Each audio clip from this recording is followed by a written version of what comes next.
Hi welcome back to my channel. ఈరోజు కథ నీ మాయలో పడిపోతున్న మూడో భాగాన్ని వినేద్దాం. విరాట్ కూర్చున్నాక సన్నీని కూడా సోఫాలో కూర్చోబెట్టింది. హే, అడగడం మర్చిపోయాను, how did your audition go? బాగా చేసావా అని అడిగాడు ఆత్రంగా విరాట్. మధు ఒక్కసారిగా ఆశ్చర్యపోయింది.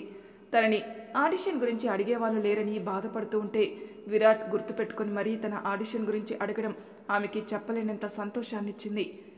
తల పదే పదే ఊపేస్తూ ఎస్, చాలా బాగా జరిగింది, యూనో నాకు ఆ రోల్ కూడా దొరికింది, ఐఎమ్ ఫైనలైజ్డ్, నా సంతోషాన్ని మాటల్లో చెప్పలేను అందామె.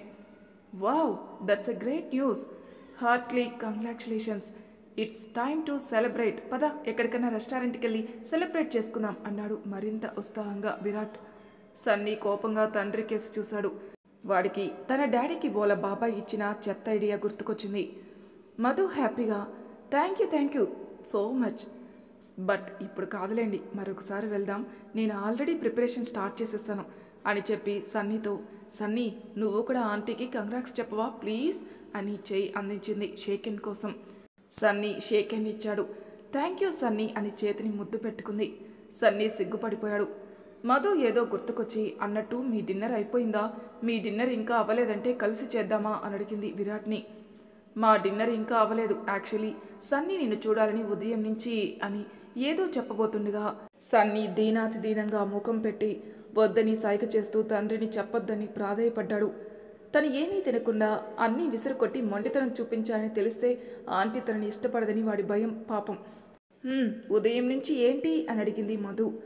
ఉదయం నుంచి నిన్ను చూపిస్తానని వాడు వెయిట్ చేస్తున్నాడు, లేట్ అయితే బాగోదని నిన్ను కలిశాక ఇంటికెళ్ళి డిన్నర్ చేయొచ్చని వాడిని ఇలా తీసుకొచ్చా అని కవర్ చేశాడు. సన్నీ అమ్మయ్య అని అనుకుంటూ ఊపిరి పీల్చుకున్నాడు. అవునా, సన్నీని తీసుకొచ్చి మంచి పని చేశారు, అయితే కలిసి డిన్నర్ చేద్దామా అని అడిగింది. సన్నీ విరాట్ ఒకరినొకరు చూసుకున్నారు, అంతే. కాకపోతే సన్నీ కోపంగా చూస్తే విరాట్ హ్యాపీగా చూశాడు, అంతే తేడా. విరాట్ మధు కేసు చూసి చిరునవ్వు నవ్వి ష్యూర్, అందుకే అన్నాను ఏదన్నా మంచి రెస్టారెంట్కి వెళ్ళి డిన్నర్ చేసి వద్దామని, మై ట్రీట్ టుడే అన్నాడు. సన్నీ తన తండ్రిని తినేసేలా చూడసాగాడు. మనసులో నన్ను అడ్డం పెట్టుకుని ఇంత కుట్ర చేస్తున్నారా నువ్వు బాబాయ్, Madhu aunty please don't believe my dad అనుకున్నాడు. లేదండి, నేనే వంట చేస్తాను, ఈరోజు నా చేతి వంట టేస్ట్ చేయండి అంది చిరునవ్వుతో. అవునా, నీకు శ్రమ ఎందుకు అని, ఓకేలే మధు అయితే వండేలే అన్నాడు విరాట్. అయితే సరే, కాసేపు కూర్చోండి, ఒక్క అరగంటలో ఫుడ్ రెడీ చేస్తాను అని అన్నట్టు అడగడం మర్చిపోయా, నేను నాన్ వెజ్ ఫుడ్ మానేశాను, ఇప్పుడు వెజిటేబుల్ బిర్యానీ ఓకే కదా అని అడిగింది. ఎనీథింగ్ ఈజ్ ఫైన్ అన్నాడు అదే చిరునవ్వు కంటిన్యూ చేస్తూ విరాట్. అయితే ఓకే, ఫాస్ట్గా చేసేస్తాను అని టీవీ ఆన్ చేసి రిమోట్ విరాట్ చేతికిచ్చి మీరు టీవీ చూస్తూ ఉండండి అని కిచెన్లోకి వెళ్ళి ఒక 2 నిమిషాల తర్వాత ఒక బౌల్లో యాపిల్ ముక్కలు తీసుకొచ్చి సన్నీ చేతికిచ్చి, సన్నీ వంట అయ్యేదాకా ఇవి తింటూ ఉండు సరేనా అని ప్రేమగా తలనిమరింది. సన్నీ సరేనని తలూపి ఒక్కొక్క ముక్క తీసుకుని తినసాగాడు.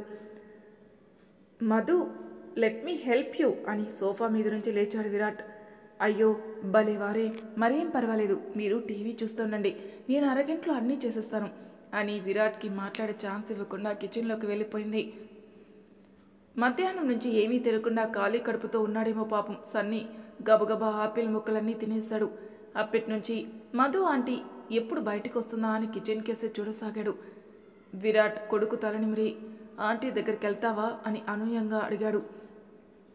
సన్నీ కళ్ళు ఆనందంతో మెరిశాయి. అవును అని తలూపాడు. విరాట్ చిరునవ్వు నవ్వి వెళ్ళు అని చెప్పాడు. సన్నీ పరిగెత్తుకుంటూ కిచెన్లోకి వెళ్ళి మధు ఆంటీ కాళ్ళు చుట్టేశాడు. మధు కూడా సంతోషంగా సన్నీని ఎత్తుకొని గట్టిగా బుగ్గ మీద ముద్దు పెట్టుకుని పక్కనే ఖాళీగా ఉన్న చోట బాస్కెట్ మీద కూర్చోబెట్టి కబుర్లు చెబుతూ తను వంట చేస్తుంది. సన్నీ తలుపుతూ చాలా శ్రద్ధగా మధు చెప్పే మాటలు వింటున్నాడు. మాటల మధ్యలో సన్నీ కేసి చూడకుండానే, సన్నీ నీకు ఇష్టమైన డిష్ ఏమిటో చెప్పు అని అడిగింది. సన్నీ తన బుక్ పెన్ తీసి వెజ్ బిర్యానీ అని రాసి మధుకి చూపించాడు. వాడికి నిజంగా ఇష్టమా లేక మధు ఆంటీ ఆ డిష్ చేస్తుంది కాబట్టి చెప్పాడో తెలియదు కానీ మధు మాత్రం హ్యాపీగా ఫీల్ అయింది. అయితే నీకు నచ్చిన డిషే చేస్తున్నానన్నమాట అని నవ్వుతూ ఏదో గుర్తుకొచ్చి నవ్వు ఆపేసింది. అవును, ఇప్పటిదాకా సన్నీ మాట్లాడుతుండగా చూడలేదే తను, నిన్న రాత్రి కిడ్నాప్ టైంలో కావచ్చు, ఈ సాయంత్రం తన ఇంట్లో కావచ్చు, ఒక్క చిన్న మాట కూడా సన్నీ మాట్లాడలేదు అంటే సన్నీ మూగవాడా? ఈ ఆలోచనకే తన గుండె పిండేసినట్టయింది. సన్నీని అక్కడే వదిలేసి పరిగెత్తుకుంటూ హాల్లోకి వెళ్ళి విరాట్ని అడిగింది, సన్నీ మాట్లాడలేడా అని. విరాట్ ఒక్కసారిగా షాక్ తిని తన కేసు చూశాడు. ఆమె ముఖంలో ఎప్పుడు ఉండే ప్రశాంతత లేదు, ఆ స్థానంలో ఆందోళన కనిపించింది. విరాట్ దీర్ఘంగా గాలి తీసుకుని వదిలి, వాడికి మాట్లాడడం వచ్చు, బట్ ఏడాదిన్నర క్రితం జరిగిన ఒక ఇన్సిడెంట్ వల్ల షాక్తో మాట్లాడడం మానేశాడు. ఇప్పుడు మాట్లాడగలిగినా మాట్లాడడానికి ఇష్టపడడు. సైకియాట్రిస్ట్ కూడా బలవంతం చేయొద్దని చెప్పడం వల్ల మేము కూడా మాట్లాడమని అడగడం మానేశాం. సైకియాట్రిస్టా అన్నది మధు. హీఈస్ అండర్ ట్రీట్మెంట్ అన్నాడు విరాట్. పుట్టినప్పటి నుంచి అంది మధు. నో, ఏడాదిన్నర క్రితం నుంచే అన్నాడు విరాట్. మధు స్తబ్దుగా అక్కడే నిలబడిపోయింది. It's okay Madhu, he is far better now, he will be healthy very soon, please don't worry అంటూ చిరునవ్వుతో చెప్పాడు. మధు చేసేదేం లేక నిస్సహాయంగా కళ్ళు తుడుచుకుని కిచెన్లోకి వెళ్ళిపోయింది. సన్నీని వాడి ముఖంలో అమాయకమైన ఆ నవ్వుని చూడగానే వెళ్ళి వాడిని గట్టిగా హత్తుకొని గాఢంగా ముద్దు పెట్టింది. సన్నీ, ఈ రోజు నుంచి aunty Sunny best friends, okay కదా అని అడిగింది. సన్నీ ముఖం చిచ్చుబుడ్డులా వెలిగిపోసాగింది. వాడు తలూపి హైఫై ఇచ్చాడు. అరగంటలో అన్నీ టేబుల్ మీద అమర్చేసింది మధు. విరాట్కి ఒక బౌల్లో కార్న్ సూప్ ఇచ్చింది. సన్నీకి మాత్రం తనే ఒక్కొక్క స్పూన్ ఫీడ్ చేయసాగింది. హీ కెన్ డూ హిమ్సెల్ఫ్, నువ్వు కూడా తీసుకో అన్నాడు విరాట్. ఆ మాట వింటూనే సన్నీ దీనంగా మధు కేసు చూశాడు. వాడి ముఖం చూసేసరికి పిచ్చ నవ్వు వచ్చింది మధుకి. పగలబడి నవ్వింది. డాడీ మాట వినద్దులే, అన్నీ నేనే నీకు తినిపిస్తాను సరేనా అంది. సన్నీ మొహం మతాబులా వెలిగిపోతుంది. మాటల మధ్యలో మధు విరాట్ని అడిగింది, మీ పేరేమిటి? మీరు సాఫ్ట్వేర్ ఇంజనీరా అని అడిగింది. మింగేసిన సూప్ గొంతులోకి వచ్చింది విరాట్కి. జీవితంలో మొదటిసారిగా ఆన్సర్ చెప్పడానికి ఇబ్బంది పడ్డాడు. నా పేరు విరాట్, నేనెవరో నీకు తెలీదా ఆశ్చర్యంగా అడిగాడు. విరాటా? నాకు మీరు తెలీదే, మీరు సెలబ్రిటీయా అని అడిగింది. నో అన్నాడు. జాబ్ చేస్తారా లేక బిజినెస్సా వడ్డిస్తూ అడిగింది. విరాట్ నిట్టూరుస్తూ బిజినెస్ అన్నాడు. మధు తన ప్లేట్లు వడ్డించుకుంటూ ఏం బిజినెస్ చేస్తారు అని అడిగింది. చాలా కంపెనీలున్నాయి మా గ్రూప్లో. అవునా, అంత పెద్ద బిజినెస్సా మీది? నోట్లో మంచూరియా పెట్టుకుంటూ అడిగింది. విరాట్ నిస్సహాయంగా చూశాడు. స్పూన్ ప్లేట్లో పెట్టేసి, మధు, నువ్వు ఎప్పుడన్నా వాల్మీకి గ్రూప్ ఆఫ్ కంపెనీస్ గురించి విన్నావా? విన్నాను. Real estate, machinery, jewellery, chain of hotels, chain of hospitals, malls, అబ్బో చాలా ఉన్నట్టున్నాయి కదా. అయితే మంచూరియాని నములుతూ అడిగింది.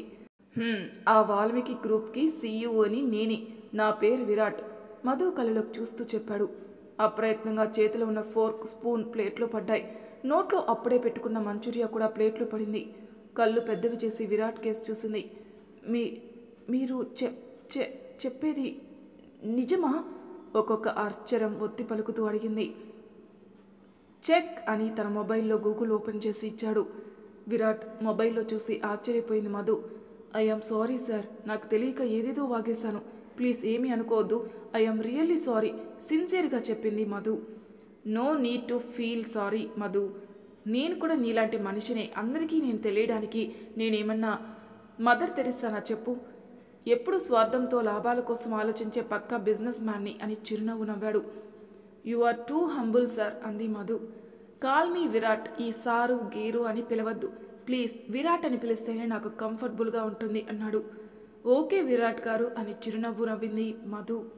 విరాట్ చిరునవ్వుతో, నా గురించి సరే కానీ నువ్వు యుద్ధం మూవీ ఆడిషన్ కోసమేగా వెళ్ళింది. మధు ఆశ్చర్యంగా, వావ్ నాట్ బ్యాడ్, మీరు కూడా సినిమాల గురించి ఫాలో అవుతున్నారన్నమాట. విరాట్ కళ్ళెగరేస్తూ, నేను ఎంటర్టైన్మెంట్ న్యూస్ ఫాలో అవ్వకూడదా అని అడిగాడు. మధు, డిఫెన్స్లో పడి అలా అని కాదు, అంత పెద్ద కంపెనీకి సీఈఓ అంటే ఫుల్ బిజీగా ఉంటారు కదా, టైం ఎక్కడ ఉంటుందా ఇవి ఫాలో అవడానికి అని అంతే అంది నొచ్చుకుంటూ. మరీ ఎక్కువ కాదు కానీ కొన్ని ఫాలో అవుతాలే అన్నాడు. ఐ గాట్ ఇట్, అయినా మీరు కరెక్ట్గానే గెస్ చేశారులేండి, నేను యుద్ధం మూవీ ఆడిషన్ కోసమే వెళ్ళాను అంది. ఇంతకీ రిజల్ట్ ఏంటి? అయినా యుద్ధం మూవీకి హీరోయిన్గా సమీరా ఫైనల్ అయిందని విన్నాను, నువ్వు ఏ రోల్కి సెలెక్ట్ అయ్యావు? మధు ఒక్కసారిగా షాక్ తింది. What, are you sure? హీరోయిన్గా సమీరా ఫైనల్ అయిందా అంది మధు ఆశ్చర్యంగా. ఎస్, సమీరా వాళ్ళ ఫాదర్ ఆ మూవీలో ఇన్వెస్ట్ చేస్తున్నారు. Condition is simple, Sameera should be the heroine. ఇంతకీ నీది ఏ రోలో చెప్పనే లేదు అని అడిగాడు విరాట్. నేను విలన్ చాముండేశ్వరి క్యారెక్టర్కి సెలెక్ట్ అయ్యాను అంది Madhu. Wow, rare opportunity, congrats అన్నాడు. థ్యాంక్ యూ, కానీ ఈ మూవీ ప్రొడ్యూసర్ కాశీనాథ్ కదా అడిగింది. స్టార్ మూన్ ప్రెసిడెంట్ కమలాకర్ గారు, Kashinath friends, heavy budget movie కదా, అందుకే స్టార్ మూన్ కూడా ఇన్వెస్ట్ చేయడానికి ముందుకొచ్చింది అన్నాడు విరాట్. మధు ముఖం కొంచెం డల్ అవ్వడం గమనించిన విరాట్ కంగారుగా, మధు, ఈజ్ ఎవ్రీథింగ్ ఫైన్ అని అడిగాడు. మధు డల్గా, మోస్ట్లీ ఈ రోల్ నా చేయి జారిపోతుంది. విరాట్ షాక్ తిని, అవునా, వై? అదో పెద్ద స్టోరీలేండి, చెప్పినా మీకు అర్థం కాదు అంటుంది నిట్టూరిస్తూ. మధు, నువ్వు ఎప్పుడన్నా ఇంపీరియల్ స్టార్ కంపెనీ గురించి విన్నావా? అఫ్కోర్స్ విన్నాను, స్టార్ మూన్ కన్నా పెద్ద కంపెనీ అది, ఇంతకీ ఎందుకు అడిగారు అంది నవ్వుతూ. విరాట్ కాన్ఫిడెంట్గా చెప్పాడు. Is it so? Then do one thing, star మూన్ని వదిలి ఇంపీరియల్ స్టార్కి వచ్చి. మధుకి ఏమర్థం కాక వాట్ అని తెల్లబోయి చూస్తుంది. You know Madhu, imperial star entertainers మా గ్రూప్లో కంపెనీయే. మా బ్రదర్ వినోద్ తెలుసు కదా, వాడే ఆ కంపెనీకి ప్రెసిడెంట్. మధు ఆశ్చర్యంగా, రియల్లీ అంది. ఎస్, నీ కెరీర్ని జాగ్రత్తగా ప్లాన్ చేసి నిన్ను స్టార్ని చేసే పూచి మాది. నువ్వు వెంటనే మా కంపెనీ జంప్ అవ్వు ముందు అన్నాడు విరాట్. నేను స్టార్ మూన్ కంపెనీలో 3 years వర్క్ చేస్తానని బాండ్ మీద సైన్ చేశాను. జస్ట్ 1 year కంప్లీట్ అయింది. ఇంకొక 2 years నేను అక్కడ వర్క్ చేయాల్సి ఉంటుంది. బాండ్ బ్రేక్ చేయాలంటే చాలా ఫైన్ కట్టవలసి ఉంటుంది. తర్వాత చూద్దాంలేండి అంది మధు. వాట్, నువ్వు స్టార్ మూన్లో ఉన్నావా? ఇట్స్ ఓకేలే, ఆ విషయాలన్నీ వినోద్ చూసుకుంటాడు. ఆ ఫైన్ కూడా కంపెనీ కట్టేస్తుంది. You don't worry about it అన్నాడు విరాట్. అవునా, thank you very much for your kind offer. Star మూన్లో ఇంకా వర్క్ చేయలేని రోజు వచ్చినప్పుడు మీ కంపెనీకి వచ్చేస్తాను, సరేనా అంది నవ్వుతూ. సరేనని తలూపాడు విరాట్. మధు, విరాట్ అలా తన గురించి మర్చిపోయి మరీ మాట్లాడుకోవడం సన్నీకి కోపం తెప్పించింది. వెంటనే గట్టిగా ఆవలిస్తూ నిద్రొస్తున్నట్టుగా నటించాడు. కాదు జీవించాడు. విరాట్ సన్నీకి నిద్రొస్తున్నట్లుంది, మేము ఇంటికి బయలుదేరతాం అన్నాడు. ఓ, మాటల్లో పడి మర్చిపోయాం, చాలా లేట్ అయింది, సరే స్టార్ట్ అవ్వండి అంది Madhu. Thank you very much for this delicious dinner. You know, you are a very good cook. Your husband will be very lucky. ఇంక మేము స్టార్ట్ అవుతాం అన్నాడు. అంతే, సన్నీకి గుండెల్లో రాయి పడింది. అనవసరంగా నిద్రొచ్చినట్లు నటించాని అని తానే తిట్టుకున్నాడు. అంతలో సడన్గా చెవులు చిల్లులు పడేంత పెద్ద పెద్ద శబ్దాలతో, ఉరుములు మెరుపులతో కూడిన పెద్ద వర్షం మొదలైంది. ఆ శబ్దాలకి హడిలిపోయిన సన్నీ భయంతో ఒక్కసారిగా మధు మీదకి దూకి మధు మెడని చుట్టేసి గట్టిగా హత్తుకున్నాడు. భయం వల్ల వాడి గుండె చాలా ఫాస్ట్గా కొట్టుకుంటుంది. హఠాత్తుగా జరిగిన ఈ సంఘటనకి ఒక్కసారిగా ఉలిక్కిపడ్డ మధు వాడి భయాన్ని అర్థం చేసుకుని, భయం లేదు సన్నీ, ఆంటీ ఉందిగా, నీకేం కాదులే సరేనా అంటూ వాడి వెన్ను నిమురుతూ ఓదార్చసాగింది. షాక్ నుండి తేరుకున్న విరాట్, వాడిని ఇలా ఇవ్వు మధు, వాడిని నువ్వు మొయ్యలేవు, నేను ఎత్తుకుంటాను అని వాడిని తీసుకోబోయాడు. బట్ సన్నీ మాత్రం ఇంకా గట్టిగా మధుని కరుచుకుని ఉండిపోయాడు. నాన్న దగ్గరికి వెళ్ళడం వాడికి ఇష్టం లేదు. మధు ఆంటీని విడవడం అస్సలంటే అస్సలు ఇష్టం లేదు. ఇట్స్ ఓకే విరాట్ గారు, సన్నీ అంత బరువుగా ఏమీ లేడులేండి. అయినా సడన్గా ఇంత భయంకరంగా వర్షం మొదలైందేంటి? ఈ టైంలో మీరు బాబుని తీసుకుని కార్ డ్రైవ్ చేసుకుంటూ వెళ్ళడం అంత సేఫ్ కాదు అంది. I think you are correct. అయితే ఈ నైట్కి ఇక్కడే ఉండిపోయి రేపు మార్నింగ్ వెళ్తాం అన్నాడు. మధు, సన్నీ ఇద్దరు షాక్ తిని విరాట్ కేసే చూశారు. ఐ మీన్, వర్షం తగ్గితే నైటే వెళ్ళిపోతాం, తగ్గకపోతే మార్నింగ్ వెళ్తాం. వాట్ డు యూ సే, నీకేం ప్రాబ్లం లేదుగా అని ప్రశ్నించాడు. మధు ఒక్క క్షణం ఆలోచించి, అయితే ఒక పని చేయండి, ఇంత పెద్ద వర్షం పడుతుండగా సన్నీని అలా కారులో తీసుకెళ్ళడం సేఫ్ కాదు కదా. సన్నీ నైట్ ఇక్కడ పడుకుంటాడు, మీరు బయలుదేరండి. మార్నింగ్ వర్షం తగ్గాక నేనే సన్నీని మీ బంగ్లాలో దింపేస్తాను, ఏమంటారు అని అడిగింది. విరాట్ సన్నీ కేసు చూశాడు. వాడి మొహం చిచ్చుబుడ్డిలా వెలిగిపోతుంది. దానికి 2 కారణాలు. ఒకటి, రాత్రి హ్యాపీగా మధు ఆంటీ ఇంట్లో బజ్జవచ్చు, ఆంటీతో టైం స్పెండ్ చేయొచ్చు. రెండోది, డాడీకి ఈ ఛాన్స్ లేదు, డాడీ ఇంటికి వెళ్ళిపోవాలి అనుకున్నాడు. విరాట్కి సన్నీ ఆలోచన అర్థమైంది. ఒక చిరునవ్వు నవ్వాడు. యు నో మధు, సన్నీ నేను లేకుండా ఉండలేడు. సో ఉంటే ఇద్దరం ఇక్కడే ఉండాలి, లేకపోతే ఇద్దరం ఇంటికి వెళ్ళిపోవాలి అని చెప్పి సన్నీ కేసు చూసి కళ్ళెగరేసి సన్నీతో, ఏం సన్నీ, నేను చెప్పింది నిజమే కదా అన్నాడు. ఆ మాట విన్న వెంటనే సన్నీ మొహం మాడిపోయిన అప్పలంలా నల్లగా అయిపోయింది. ఏడుపు మొహంతో ఇంక తప్పనిసరి అవుతున్నట్టు తలూపాడు.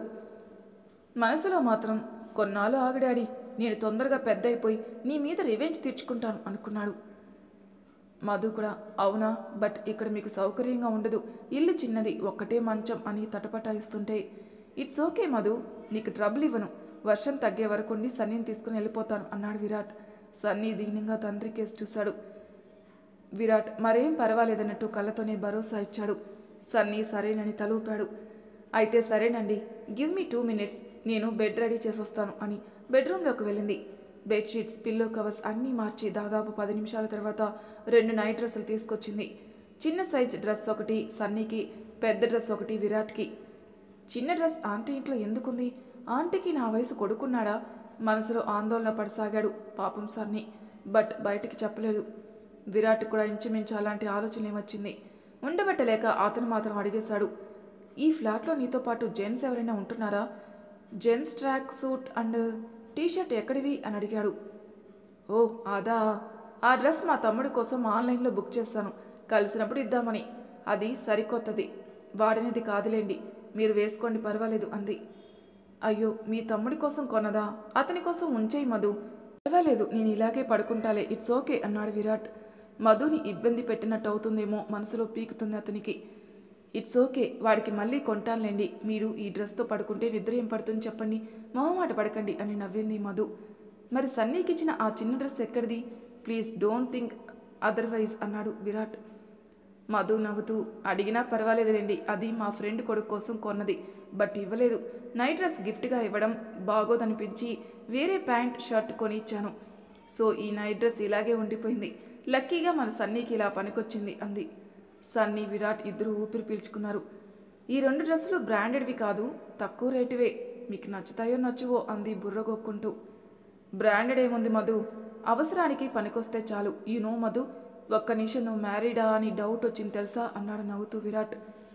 నాకు ఇంకా పెళ్లి కాలేదండి అని, అయినా నాకు పెళ్ళయిందో లేదో కూడా తెలియకుండానే నన్ను పెళ్లి చేసుకోవడానికి రెడీ అయిపోయారా అంది నవ్వుతూ మధు. విరాట్కి ఏం సమాధానం చెప్పాలో తెలియక బుర్రగొక్కున్నాడు. మధు పగపక నవ్వి, జస్ట్ జోక్ చేశానంతే, డోంట్ టేక్ ఇట్ సీరియస్ అంది. విరాట్ కూడా నవ్వుతూ, సరేలే, నాకు ఛాన్స్ వచ్చినప్పుడు చెబుతాను, ఎందుకు నేను పెళ్లి చేసుకుంటానని అడిగాను అన్నాడు. అవునా, సరే సరేలేండి, బెడ్రూమ్లోకి వెళ్ళి డ్రెస్ మార్చుకోండి, ఈలోపు నేను సన్నీ డ్రెస్ మార్చేస్తాను అంది. విరాట్ సరేనని బెడ్రూమ్లోకి వెళ్ళాడు. అతను డ్రెస్ చేంజ్ చేసుకుని బయటకు వచ్చేలోపే సన్నీ డ్రెస్ మార్చడం కూడా అయిపోయింది. విరాట్ బయటకు వచ్చిన తర్వాత, మీరు సన్నీ బెడ్రూమ్లో పడుకోండి, నేను హాల్లో సోఫాలో పడుకుంటాను అని చెప్పింది మధు. అది విన్న సన్నీ బిక్కమొహం వేసేస్తాడు పాపం. లేదు మధు, నువ్వు సన్నీ బెడ్రూమ్లో పడుకోండి, నేను ఇక్కడే హాల్లో పడుకుంటాను అన్నాడు విరాట్. లేదు విరాట్, హాల్లో సోఫా పడుకోవడానికి కంఫర్టబుల్గా ఉండదు, అసలే మీరు చాలా హైట్, మీకు ఆ సోఫా సరిపోదు కూడా, మీరు బెడ్రూమ్లో పడుకోండి సన్నీతో ప్లీజ్ అని రిక్వెస్ట్ చేసింది. మధు ఇంకా ఏదో చెప్పబోయేంతలో సన్నీ దీనంగా వాళ్ళ డాడీ కేసు చూడసాగాడు. విరాట్ చిన్నగా నవ్వి, వాడు నేను చాలా మిస్ అవుతాడు మధు, మీ ఇద్దరు బెడ్రూమ్లో పడుకోండి, సోఫా కూడా బాగానే ఉంది, నేను ఇక్కడే పడుకుంటాను, నో ప్రాబ్లం అని చెప్పాడు. సన్నీ కూడా అవును అన్నట్టు తలూపాడు. మధు సరేనని సన్నీని తీసుకుని బెడ్రూమ్కి వెళ్ళింది. వాళ్ళు లోపలికి వెళ్ళిన వెంటనే విరాట్ బెడ్రూమ్ డోర్ క్లోజ్ చేసి లోపల నుంచి బోల్ట్ పెట్టుకో మధు అని చెప్పి తను సోఫాలో పడుకున్నాడు. మధు సన్నీని అడిగింది, సన్నీ నీకు స్టోరీ చెప్పనా అని. సన్నీ కళ్ళు మెరిసిపోతుండగా పెద్ద స్మైల్ ఇచ్చి సరేనని తలూపాడు. దెన్ లెట్ us స్టార్ట్ అనగనగా అడవిలో ఒక పావురాల గుంపు నివసిస్తూ ఉంది. వాటి రాజు పేరు చిత్రగీవుడు. ఒకరోజు ఉదయమే ఆ అడవికి ఒక వేటగాడు వచ్చి కొన్ని నూకల్ని చల్లి వెళ్ళి దాక్కున్నాడు. దాదాపు అదే సమయంలో ఆ పావురాల గుంపు ఆహారం కోసం వెతుక్కుంటూ గాలిలో ఎగురుతూ వెళ్తుంది. ఆ నూకల్ని నేల మీద చూసిన పావురాలు కిందికి వాలి ఆ నూకల్ని ఆహారంగా తీసుకుందామని అనుకున్నాయి. కానీ చిత్రగ్రీవుడు ఒప్పుకోలేదు. అడవిలోకి నూకలు ఎలా వచ్చాయి? ముందు ఇదే ఆలోచించండి, దీనిలో ఏదో ప్రమాదం పొంచి ఉంది అని నచ్చజెప్పబోయాడు. కానీ పావురాలు వినలేదు. ఆ నూకలు తినాల్సిందే అని గొడవ చేశాయి. ఇక చేసేది లేక చిత్రగ్రీవుడు కూడా ఒప్పుకున్నాడు. అన్ని పావురాలు కలిసి నేల మీద గుంపుగా వాలి నూకలు తినడం మొదలుపెట్టాయి. అదును చూసిన వేటగాడు వాటిపై వల వేసేశాడు. పావురాలన్నీ ఆ వలలో చిక్కుకున్నాయి. ఆ వేటగాడు ఈ వలని పావురాల్ని తీసుకెళ్దామనేంతలో చిత్రగ్రీవుడు ఒక ఉపాయం చెప్పాడు. అందరూ మీ తలల్ని వలకన్నంలోకి ఉంచి బయటికి పెట్టి ఒక్కసారి లేచి పైకి ఎగరండి అన్నాడు. అన్నీ సరేనన్నాయి. అన్నీ తమ తమ తలల్ని కన్నంలో నుంచి బయటికి పెట్టి 1, 2, 3 అనగానే ఒక్కసారిగా వలతో సహా పైకెగిరిపోయాయి. వేటగాడు పావురాలు తెలివికి ఆశ్చర్యపోయాడు. ఇక చేసేది ఏమీ లేక ఇంటికి వెళ్ళిపోయాడు. పావురాలక్కడి నుంచి సరాసరి చిత్రగ్రీవుడి స్నేహితుడైన హిరణ్యాక్షుడు అని ఎలుక దగ్గరికి వెళ్ళి వలని కొరికి తమకి స్వేచ్ఛ ప్రసాదించమని ప్రార్థించాయి. వెంటనే హిరణ్యాక్షుడు ఆ వలని కొరికి వాటిని బంధం విముక్తి చేశాడు. అందుకే ఏదైనా సమస్య వస్తే దాని నుంచి బయటపడే మార్గం వెతకాలే కానీ దిగులు పడి ఏడుస్తూ కూర్చోకూడదు. అర్థమైందా అని తలనిమిరి సన్నీ కళ్ళలోకి చూసింది. సన్నీ అర్థమైందన్నట్టు తలూపాడు. మధు కథ చెబుతున్నంతసేపు తన ముఖ కవలికల్ని అబ్బురంగా చూస్తూ తనకి తెలియకుండానే వాటిని అనుకరిస్తూ ఆ కథలో లీనమైపోయి మరీ విన్నాడు. ఇప్పుడు బజ్జో సరేనా, గుడ్ నైట్ అని నుదుటి మీద ముద్దు పెట్టుకుంది. హాల్లో పడుకున్న విరాట్ కూడా మధు చెప్పిన కథ విన్నాడు. మొట్టమొదటిసారిగా సన్నీ ఏం మిస్ అవుతున్నాడో అర్థమైంది. కళ్ళార్పితే ఎక్కడ ఆంటీని మిస్ అవుతానో అని సన్నీ పడుకోకుండా కనీసం కళ్ళు కూడా ఆర్పకుండా మధు ముఖం కేసి చూస్తూ ఉన్నాడు. మరి తర్వాయి భాగంలో ఏం జరుగుతుందో నెక్స్ట్ ఎపిసోడ్లో తెలుసుకుందాం. అంతవరకు నా ఛానల్ సబ్స్క్రైబ్ చేయని వాళ్ళు ప్లీజ్ సబ్స్క్రైబ్ చేసుకోండి. లైక్ చేసి షేర్ చేయండి. మీ అభిప్రాయాలు నాకు కామెంట్ రూపంలో తెలియజేయండి. Thank you for listening.